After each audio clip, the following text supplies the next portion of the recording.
खेती के काम करना, ये सब हुजूर के काम था। फिर बाद में जब ये हुआ कि स्वामी जी महाराज जब जाने लगे तो हुजूर को कानपुर भेज दिया था। और जब समय पूरा हुआ तो लोगों ने पूछा कि अब आपके बाद कौन देखेगा? तो बोले जो वो देखेगा, बोले स्वामी जी का नाम देखेगा। कुछ लोगों को कुछ जमा नहीं पाया, नहीं वही देखेगा बोले। और वो ऐसी आंधी लाएगा कि किसी के रोके ना रुकेगी। तो वो आप सबने भी देखा है और हमने भी देखा है कि स्वामी जी महाराज ने कैसी आंधी लाई, कैसे लोग जुड़े, स्वामी जी महाराज ने उस समय काम किया। और वो होने के बाद अपने जो गुरु महाराज थे वो चिरोली छोड़ दिया और सीधे आ गए मथुरा में अपने कृष्णा आश्रम पर। कृष्णा आश्रम पर आए और वहीं उन्होंने धीरे धीरे काम बढ़ाया।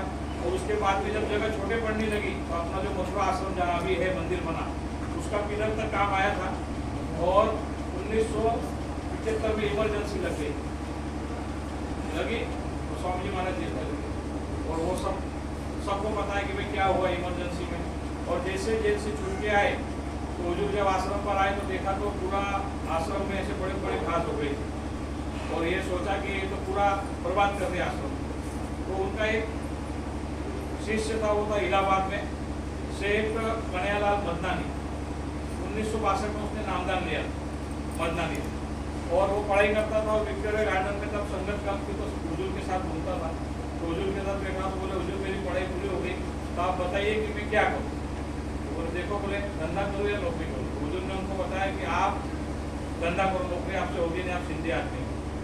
तो उन्होंने बोला हुजूर मेरे पास तो पैसा नहीं है। तो स्वामी जी महाराज ने 100 रुपये दिए, इससे आप धंधा करो। तो स्वामी जी महाराज कहते थे कि वो चालाक आदमी। ये सब जो मुन्ना भाई ब्रिगेडियर उन्होंने बताया वो बातें आपको बता रहा। तो बोले तो और क्या चाहिए? बोले आप अपना लगा देना। नहीं, बोले इसके साथ आप आपकी दया भी जोड़ो। दया ऐसे नहीं जुड़ेगी, आप जो भी करोगे उसमें 4 आना मेरा रहेगा, 12 आना तुम्हारा रहेगा। और जब मुझे लगेगा उस दिन मैं आपसे मांगूंगा, तब तक नहीं। फिर उन्होंने सेठ जी ने धंधा चालू किया और उनका इतना धंधा बढ़ा 1962 से 68-70 तक जो कम से कम 300 करोड़ के मालिक हो गए। 300 करोड़ की मालिक हो गए। और मदनानी कंस्ट्रक्शन और बहुत सारा उनका काम हुआ। और जैसे फिर इमरजेंसी लगी, इमरजेंसी के बाद स्वामी जी महाराज आए।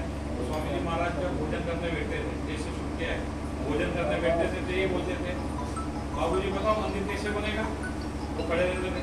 और फिर थोड़े बाद पूरी बोलते थे मंदिर बनेगा, बहुत बढ़िया बनेगा। ऐसा 5 दिन तक रोज चलते रहा। फिर छठे दिन हुजूर निकले सीधा इलाहाबाद। तो सेठ का 12 बंगलिया करके इलाहाबाद में एक घर इलाहाबाद में बनाया, 12 बंगलिया करके। और वहाँ 12 बंगले बने, उसमें सब उनके परिवार के सब नाते रिश्ते के लोग वहाँ रहते। तो वहाँ गए हुजूर, उसने आदर सेवा हो गया। और महाराज जी स्वामी जी महाराज बोले देखो सेठ जी, हमारा गुरु का मंदिर बोले बनाना और काम अटक गया, संगत इतर पितर हो गई। और अब हमको चाहिए गुरु का मंदिर बनाना, तो आप हमारे चालाने वो वापस दे दो। सेठ जी बोले हुजूर मेरा काम बढ़ गया है, सब बच्चों का बात कर लेता हूँ। तो हुजूर 5 दिन तक रोज उसको यही पूछते थे हमारा क्या किया। 5वें दिन उठ खड़े हो गए, देखो सेठ जी आपकी और हमारी बात हुई थी, आप मेरे से कोई दूसरे से लेना देना नहीं, दया आपको मैंने दिया, आप दे रहे हो कि नहीं? तो बोले देता हूँ हुजूर। तो हुजूर ने बोला देखो अब हम इस जगह पर हम कभी नहीं आएंगे और हमने जो आपको दिया है वो हम वापस ले लेते हैं। और स्वामी जी महाराज निकल गए, फिर कभी वहाँ गए नहीं। और फिर गुरु महाराज ने काम करते करते करते करते पूरा वापस आ गए। और कुछ सालों बाद मैंने 1978 या 79 में ब्रिगेडियर साहब है वो गए थे इलाहाबाद। तो जाते जाते वो जाते रहते थे तो देखने गए भाई सेठ जी के हालचाल क्या है। सेठ जी तो खत्म हो गए थे, एक बच्चा भी खत्म हो गया था। तो उस कंपाउंड में गए और पूछा कि भाई ये बच्चे खेल रहे थे तो सेठ जी कहाँ है? तो वो शांत हो गए, उनके बच्चे भी शांत हो गए। कंपाउंड में बड़ा कंपाउंड था उसको, तो वो उसके बाहर वहाँ थे बोले उनकी बहू है। तो वहाँ ढकेल पर जो छोटे छोटे बच्चों के आते हैं ना चट्टी बनियान ये सब रहते वो बेच रही थी। तो मुन्ना भैया देख के एकदम बर्फ के जैसे ठंडे हो गए कि ये क्या हो गया। वो तो विचार में पड़ गए। तो उनकी बहुएं एक ही शब्द बोली, एक ही लाइन बोले बापूजी ने स्वामी जी महाराज के साथ ये अच्छा नहीं किया। तो कहने का मतलब जब गुरु महाराज अपनी छतरी लगाते तो इतनी दया देते और छतरी निकालने से ऐसा नहीं हुआ कि उन्होंने दया खींच लिया, लेकिन काल भगवान जो होता है वो उसका बदला पूरा निकाल देता है। कहने का मतलब ये है कि गुरु महाराज जब दया दुआ देते और कुछ बताते, फिर महाराज जी ने हमको ये बताया कि देखो बोले आप लोगों तक जाओ और उनको बताओ कि ये जो मंदिर बन रहा है, ये मंदिर बन रहा है, ये मंदिर जल्द से जल्द बनेगा तो लोगों को इससे दया दुआ मिलना शुरू हो जाएगी और आप लोग अपनी अपनी सेवा दे देंगे। तो उन्होंने ये तक बता दिया कि जैसे आप लोग एक को कोई घर बनाते हो तो एक मुश्त सेवा उसके लिए लगती है, एक मुश्त सेवा जो सेवा होती है, आपका पैसा होता है वो आप लगाते हो, और जब ऊपर का जब काम हो जाता है उसके बाद जो पैसा लगता है तो आप लेते हो लोन, और लोन पैसे मिलती नहीं, आपको ब्याज भरना पड़ता है। तो एक मुश्त जो पैसा आप मुझे दे दोगे, दे दिया लोगों ने संकल्प सेवा के रूप में, तो और मासिक सेवा जो है तो उसका मैं आपको ब्याज के साथ लौटाऊंगा, और ये मेरी मर्जी है कि 10 दे दूँ, 20 दे दूँ, 30 दे दूँ, कितना दे दूँ, ये मेरी मर्जी। गुरु महाराज ने मुझे पूरा पावर दिया है कि जो जैसी श्रद्धा भाव से करेगा उसको उतना मैं दे दूंगा, ये गुरु महाराज ने कहा है। तो अभी उसके लिए गुरु महाराज जी ने निकाला कि भाई अपने 3 सेवाएं ABC मासिक सेवा, संकल्प सेवा जिसकी हो तो दे दो, और मासिक सेवा जो लिखा है तो उसके अंदर 3 कैटेगरी बनाया। तो एक है भामा सेवा। भामा सेवा क्या है कि जो भामा शाह करके राणा प्रताप के काल में एक साहूकार थे, तो उन्होंने मुगल काल में ये सोचा कि भाई राणा प्रताप की परिस्थिति खराब थी और घास की रोटी खाने लगे और जंगल में चले गए थे, उनके पास ना असला था, ना सैनिक थे, ना कुछ था, ना धन था।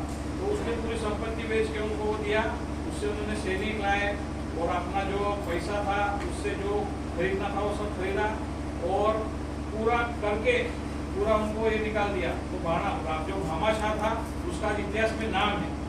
तो भामा सेवा जो है वो 1 लाख रुपए की है हर महीने मासिक। और उसके बाद है सेवादान। सेवादान में है 50,000 के ऊपर वो है सेवादान, और तीसरी है सेवा 1,000 से लेके तो 10, 20, 25, 30,000।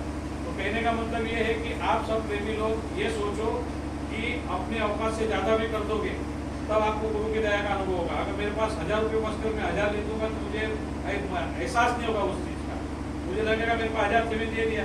अगर आप 2,000, 5,000, 10,000 किसकी कैपेसिटी है कि 50 दे सकता है, तो अगर एक बार लिख दे और ये भी बताया अगर बोले वो देना शुरू करेगा तो शुरू हो जाएगा, बंद नहीं होगा, ये भी इशारा हुजूर ने दिया है। और अपने अपनी कैपेसिटी से जो कोई 2 पॉइंट 3 पॉइंट भी लिख देगा तो भी उसको कोई तकलीफ नहीं होगी और उसको गुरु की दया का अनुभव भी होगा, ये हुजूर ने बताया। तो आप लोग सब लोग प्रेमी हैं और इसके पहले भी आप लोगों ने सेवा किया है, आप तो सब पुराने हैं, तो आप लोग इस पर गौर कीजिए। और अभी जो मासिक सेवा का रजिस्टर है यहाँ 2 लोगों का नाम लिखा जाएगा जो अपने भाई साहब बताएंगे यहाँ की संगत, और वो हर महीने ये सेवा है। इस महीने की सेवा जुलाई में जमा करना है।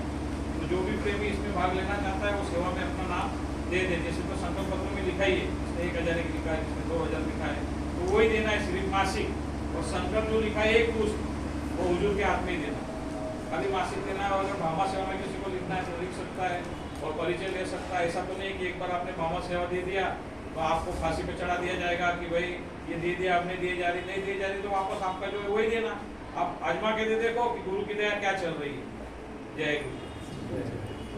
महाराज जी का आदेश हो गया कि संकल्प वाला पैसा भेजा जाए। हाँ, उनके हाथ में देना है। अरे ठीक है, नहीं हाथ में जाएगा तो बच्चे हैं वहाँ नहीं, गोलक बिलक में नहीं डालना। संकल्प सेवा जो है वो महाराज जी के हाथ में देना है। अगर किसी को देना है तो आपका जो ब्लड रिलेशन है किससे, भाई है, बहन है, कोई जा रहा है तो उसके हाथ में, या तो फिर चेक। बाकी उसके सिवाय किसी को देना नहीं। संकल्प सेवा और मासिक सेवा जो इसका रजिस्टर ये रहा, तो इसमें आप लोग दे सकते हो। अभी चालू हो गई है और ये जो प्रेमी बताएंगे उसमें जमा करेंगे और आगे ये लोग बताएंगे इसको कहाँ देना, क्या करना है। अपने जो प्रांतीय लोग पड़े वकील साहब वहाँ तक पहुँचाना है, फिर वो आगे बोल जाएगी। आपको अगर लगता है तो आप चेक से भी दे सकते हैं, आपकी मर्जी, कैश देना है, चेक देना है। लेकिन संकल्प सेवा जो है वो किसी के हाथ में नहीं, संकल्प सेवा दे सकते हो। ये संकल्प सेवा जो यहाँ जहाँ जा चुका है तो उसको निकाल के दिया जाएगा। ऐसा है दीदी कि पहले तो गोलक में डालने का नहीं आदेश ही नहीं आया, तो सब यहाँ तो हुआ आदेश हो गया।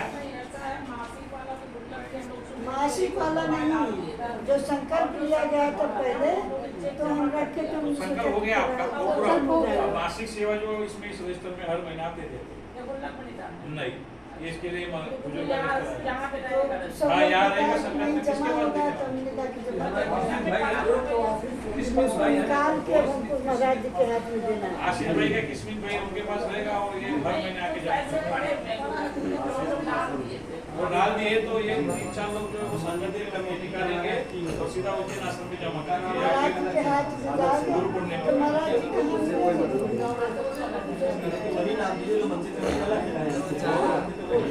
यही काम से शुरू हो गया। ये इसमाइल भाई उनके चल रहे जिसका बाकी था 3 महीने की बाकी है तो ये 4 महीने लेकिन लिया किसी के पास से नहीं। आप लोगों ने डाल दिया ठीक है लेकिन अब इसमें देना और आपकी इसमें सिग्नेचर भी रहेगी। आप दोगे ना तो एक हस्ताक्षर आपके कर देना। अंदर का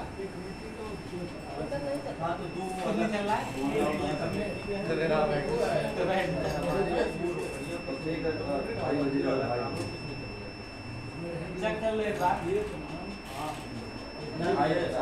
आवाज आ रही है ना अब नहीं है